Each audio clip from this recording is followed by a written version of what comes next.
Over 50 years ago, a learned Catholic sister named Penelope Lawson translated St. Athanasius' little book on the Incarnation. And suddenly the English-speaking church had access to one of the great works of the early church fathers. One of Sister Penelope's close friends was none other than C.S. Lewis, who wrote the introduction to her little translation. And there Lewis makes a keen observation. He writes, "Every age has its own outlook. It is specially good at seeing certain truths and specially liable to make certain mistakes." And this truism applies to our age in a multitude of ways, and the church and church leaders are not exempt from this truth. Good leaders acknowledge that we often suffer from what C.S. Lewis called chronological snobbery. By that, he meant that we assume that that which is new is always best.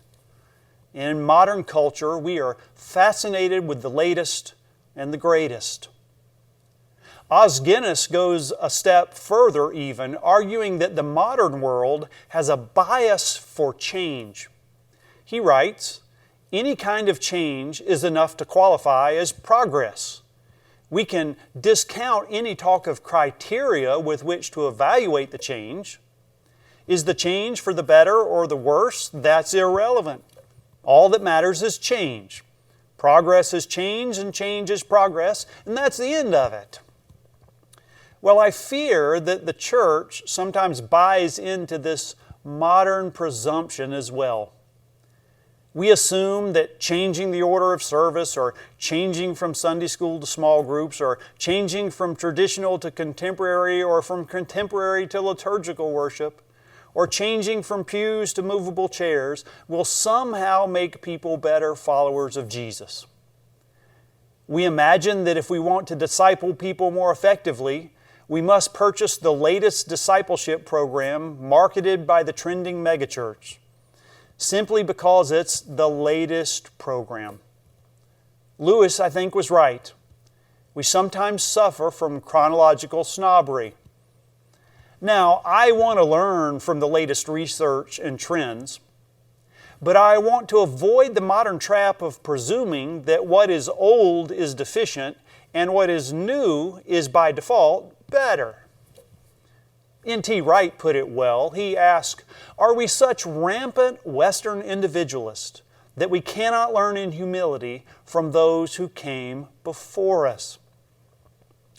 I think N.T. Wright exposes one of the great sins among church leaders: pride. Can we humble ourselves and learn from the great cloud of witnesses who came before us? Perhaps if we can lay aside our own presuppositions, someone like that old church father, St. Athanasius, can teach us. Athanasius' work is a long meditation on the reality of the Incarnation, God with us. As John the Apostle put it, the Word became flesh and dwelt among us. You know, 2020 will forever be remembered as the year of the COVID-19 pandemic.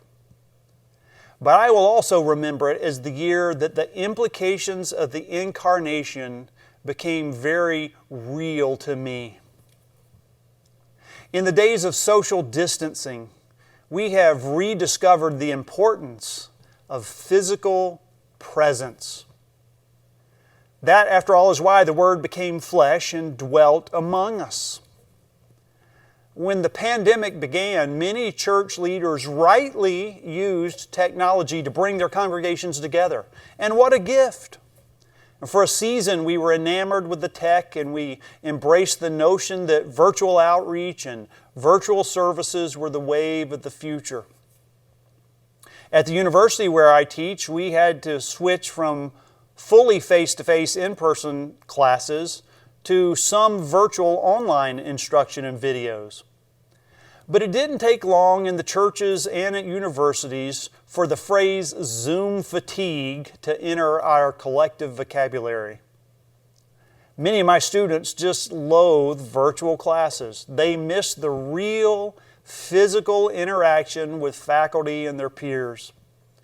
And their frustrated experience of physical isolation from one another illustrated why God did not simply communicate the gospel to us virtually. No, the Word became flesh and dwelt among us. Now, one might argue that my students want to be together because they're young and they long to be present to their peers. But what's true of the young people in my classes, I find to also be true in the 70-year-old believers in my local congregation where I worship. They have the same longing. They understand there's no substitute for the presence of our brothers and sisters gathered in the presence of Christ who is among us.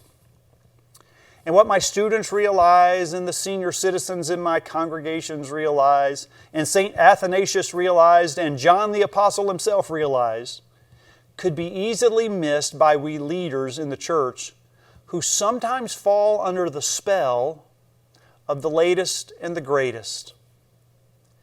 Surely the technology available to us is the wave of the future. Surely virtual services are cost-effective, and surely they allow us to reach more people. Well, Jesus never let such pragmatic concerns drive His ministry practice. He understood fully the limitations of taking on a human form.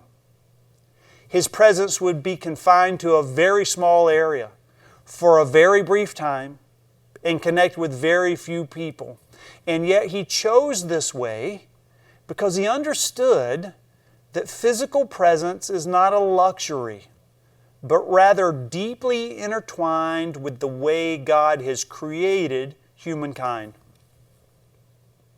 One of the trends of the past decade is a move toward satellite churches. And oftentimes the sermon is preached at the central location and then streamed out to the other sites so that the congregation experiences the sermon virtually. It seems like a very practical idea. We maintain quality control. We control and market the brand. We control the message. How did Lewis put it again? Every age has its own outlook. It is especially good at seeing certain truths and especially liable to make certain mistakes. Lewis goes on to say that future generations will look back at our blind spots and they will ask, how in the world could they have thought that was a good idea? I think the physical separation that we've experienced during the pandemic already has me and my students and the brothers and sisters in the congregation where I worship asking those kind of questions. We all hope the emerging vaccines will bring us some relief from this terrible pandemic we've experienced. We hope to reclaim some sense of normalcy, but what will that future look like for the church? I certainly wouldn't advocate that we ignore the technology that's available to us. It's a gift that we can use for the kingdom. And the church has always used technology and will continue to use technology in the season where we can't meet face to face. The apostles of old used technology, pen and paper. That was the emerging technology of their day. They wrote letters on papyrus or parchment, and it was a new way to communicate the gospel. But I'm reminded of how John the Apostle concluded both his second and his third letters. He laments the limits of communicating through this technology that was available to him rather than communicating in person. He writes these words, "I had much to write to you, but I would rather not write with pen and ink. I hope to see you soon, and we will talk face to face." John recognized that his technology was limited. It was less personal, and he longed to be together face to face with the people he loved. He didn't become infatuated with the newest thing. Now, our technology is much more advanced than John's. We can actually hear and see one another. But there's a big difference between seeing each other and being with each other. John understood that, and so did God, who became flesh and dwelt among us. Can we learn from these old voices, St. Athanasius, John the Apostle? Or will our pride lead us into the kind of chronological snobbery that C.S. Lewis described? I think Os Guinness's question is valid. Is the change for the better or for the worse? The spirit of our age insists that that is an irrelevant question. But we live under a different spirit.